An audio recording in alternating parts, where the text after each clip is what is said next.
vou fazer? Como ele pode ter feito isso comigo? Isso não vai ficar assim.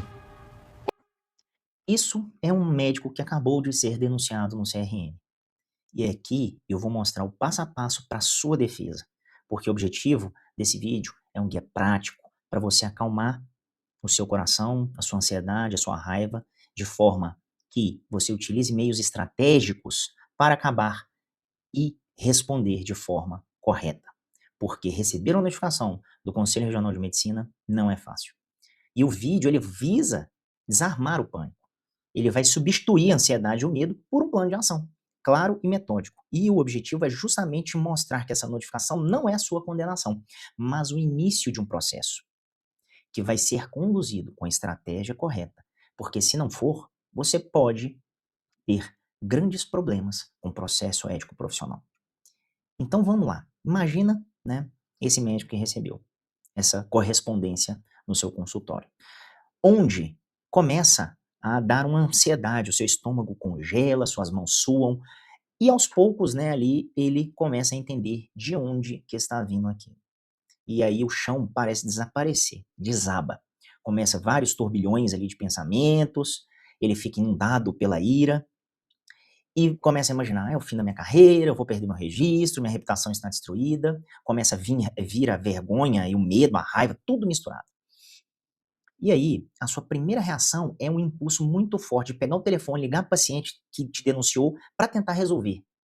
Mas eu te digo, começar a escrever uma resposta desesperada, conversar com o paciente de forma sem uma estratégia, vai trazer problemas para você. Porque defender-se de forma passional não é a melhor forma. Você precisa parar, você precisa respirar fundo e, por favor, não faça nada disso. Eu sei que o peso desse envelope, ele conta muito. Receber uma notificação, um processo qualquer que seja, sem dúvida é um dos momentos mais angustiantes na vida de um profissional, tanto de saúde quanto profissional autônomo, prestador de serviço. Mas o que eu preciso te entregar realmente é algo que vai te ajudar, não algo, sabe, difícil, complicado. Você vai começar a entender que transformar esse medo em um plano de ação vai te guiar passo a passo pelo que você deve fazer. E mais importante, aquilo que você não deve fazer, porque a partir daquele momento que você abre o envelope, você vai precisar ter estratégias. E esse é um protocolo de emergência para proteger a sua carreira e a sua tranquilidade. Então fique até o final do vídeo, já curta, compartilha, porque isso me motiva a fazer mais vídeos. Eu estou dando meu tempo, dando meu conhecimento jurídico para te ajudar. E espero que você encaminhe e retribua, né, com esse favor. Mas vamos lá, sem enrolação. Vamos tentar falar o mais rápido possível, mas de forma com que nada fique prejudicado para o seu protocolo de ação. Então, a primeira coisa que a gente tem que pensar é o que fazer, né? A gente precisa entender o campo de batalha. Muita gente entra em pânico e porque às vezes não compreende o que está acontecendo, né? Eu vou precisar decodificar. Primeiro ponto, entra-se a sindicância. Mas o que é a sindicância? É o primeiro e mais importante ponto para acalmar o seu coração. Porque a sindicância não é um processo, ele é uma fase de investigação preliminar. Porque o conselho ele recebeu uma denúncia do seu paciente, ele apura se há indícios mínimos e aí sim ele pode levar isso a uma infração ética. Então pense nele como uma triagem, tá? As sindicâncias muitas vezes são arquivadas na primeira fase, sem nunca mesmo virar nenhum tipo de processo, especialmente quando a defesa ela é bem feita. Toma cuidado, não faça essa defesa, sabe? Tenha um profissional adequado para poder fazer ou te orientar, certo? Mas vamos lá, as fases do caminho. Depois da sindicância, né, as partes são ouvidas, o conselheiro, que é o sindicante, analisa os documentos e dá um parecer, pelo arquivamento ou pela abertura do PEP. Quando acontece o PEP, é o processo ético profissional, que aí vira a sindicância para o indício de infração. Um processo formal é instaurado. E aqui há uma instrução mais aprofundada, com oitiva de testemunha e produção mais robusta de provas. É como se fosse um processo administrativo no seu conselho, sim, mas ainda continua sendo um processo de muita responsabilidade para você. Depois vem o julgamento, no final da PEP, porque aí vem o plenário do CRM que pode decidir por te absolver ou pela aplicação de algum tipo de penalidade, que logo eu vou falar quais são, tá bom? Qual que é o segundo erro fatal? Na primeira resposta, como eu falei, a resposta muitas vezes de médicos, ela compromete a sua defesa, porque comete alguns dos erros fatais, como a resposta emocional e prolixa. Muitas vezes vocês no desespero começam a escrever coisa como uma carta passional, cheia de adjetivos, cheia de tentativas de convencimento ali do plenário. E isso pode te trazer um grande problema. Então, qual que é o erro 1? É a resposta emocional e prolixa, tá? O erro 2 é a resposta minimalista e às vezes displicente, achando que é só um mal entendido, e aí o médico responde com um parágrafo curto e vago sem dar a devida importância. Para o conselho, isso soa como uma arrogância e descaso com o processo. Por quê? Existem profissionais que estão ali justamente para te julgar.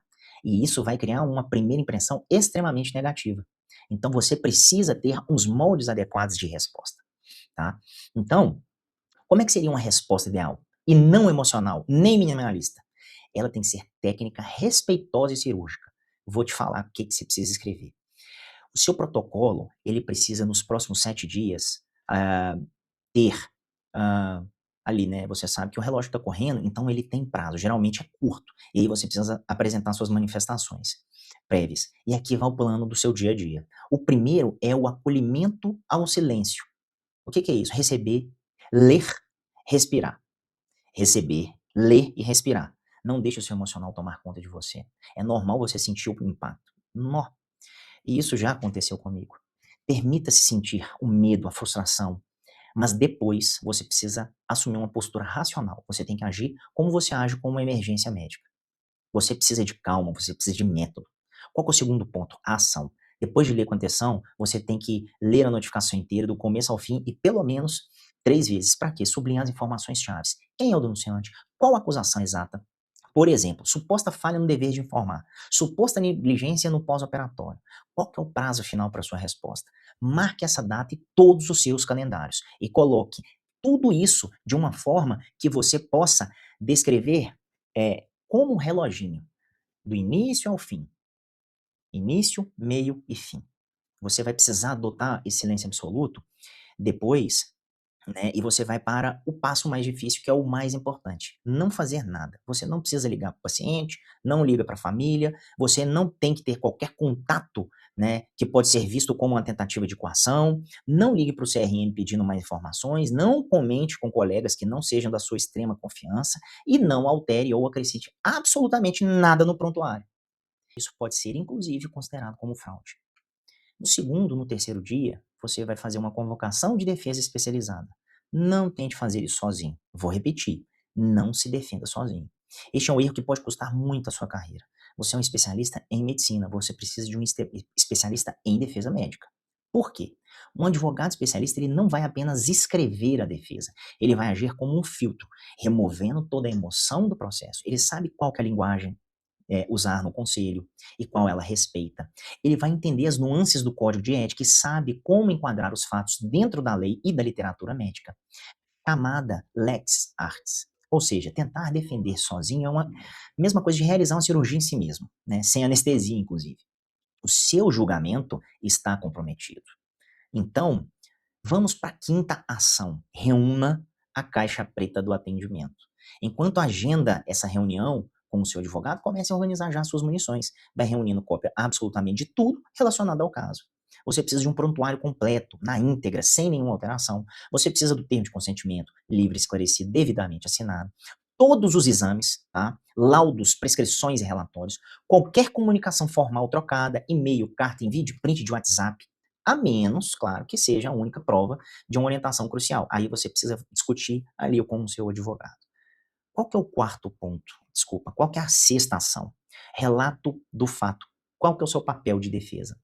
Na reunião com o seu advogado, você vai precisar de uma tarefa que é fornecer uma narrativa detalhada, cronológica e, acima de tudo, factual de atendimento. Início, meio e fim.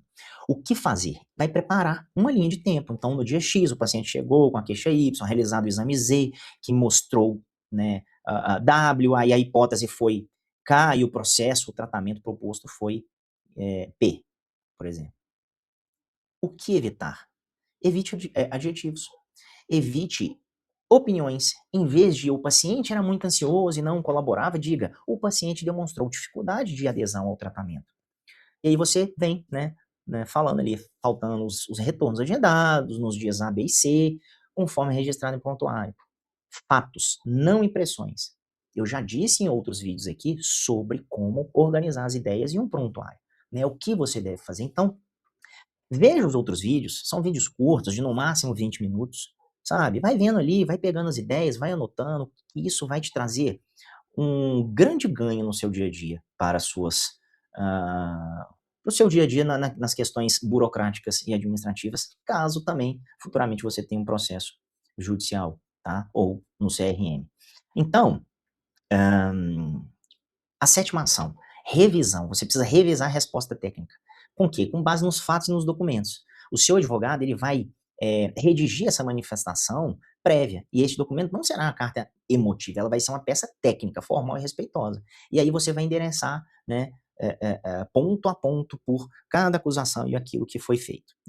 Nós vamos anexar as provas documentais, prontuários, TCLE e os exames. A gente vai demonstrar sua conduta que teve de acordo com a literatura médica atualizada e apontar os arquivamentos, né, para sindicância por audiência de início de infração ética. Ou seja, a gente quer que ali se finalize, se finde e não vire um PEP. Então, no último dia ali, né, o envio seguro e o início da espera, que é a ação 8. Você precisa protocolar corretamente, a defesa deve ser entregue ao CRM respeitando o prazo final e certificar de que o envio seja feito de uma forma que gere o comprovante de recebimento, que é o protocolo. Isso é uma prova formal que você cumpriu a sua obrigação, tá? E a última, né, o último conselho que eu quero te dar é gerenciar a ansiedade. Após o envio, começa a fase de espera, que pode ser longa. Então, confiar na defesa que você né, construiu ali com o seu profissional, né, de advogado, né, de sua confiança, que te representa, é muito importante, né? Porque à medida do possível você tem que focar no seu trabalho, na sua vida, sem deixar esse processo consumir a sua energia, né? Então, receber, pessoal, uma notificação do CRM é receber um diagnóstico grave, né? Porque muitas vezes a primeira reação é de negação e desespero, mas depois, como na medicina, um diagnóstico não é o fim, é o ponto de partida para um plano de tratamento. E esse tratamento, nesse caso, é a mudança da sua mentalidade, que vai sair do pânico e entrar no modo de estratégia. Porque sair dessas emoções e ir para o processo é, né, a forma, né, natural ali das coisas. E entender como fazer essa sua melhor defesa não é tentar provar que você é uma boa pessoa, mas demonstrar tecnicamente que você foi um bom médico. E isso faz, né, com documentos, com os fatos, crucialmente com todas as orientações de quem entende do assunto. E seguir um protocolo claro, né, como este, não apenas vai aumentar exponencialmente as suas chances de resultado positivo, mas ele vai devolver para você a essência, né, a sensação de controle. Você vai deixar de ser uma vítima passiva e essa situação vai se tornar um agente ativo da sua própria defesa. Essa é uma postura, sabe, que você deve garantir. Não só a proteção da sua carreira, mas também preservação da sua paz. A sua paz, ela é muito importante para o seu dia a dia. Se este guia passo a passo te ajudou, eu preciso que você, né, me ajude aí a que esse vídeo chegue na mão de outras pessoas, né? Deixe o seu gostei, deixe o seu like aí, né? Espero que essas informações tenham te ajudado. O meu Instagram é @CassianoOliveiraOficial, né? Deixa aqui nos comentários, e aí eu quero, né, te fazer uma pergunta, né, assim, sem entrar em detalhes, né? Qual foi o maior medo que um médico, né, tem? Qual é o seu maior medo que você tem ao pensar em uma denúncia de CRM? Fala aberto aqui para mim. Vamos falar, vamos discutir, vamos conversar sobre isso. Um grande abraço, até o próximo vídeo e Deus te abençoe.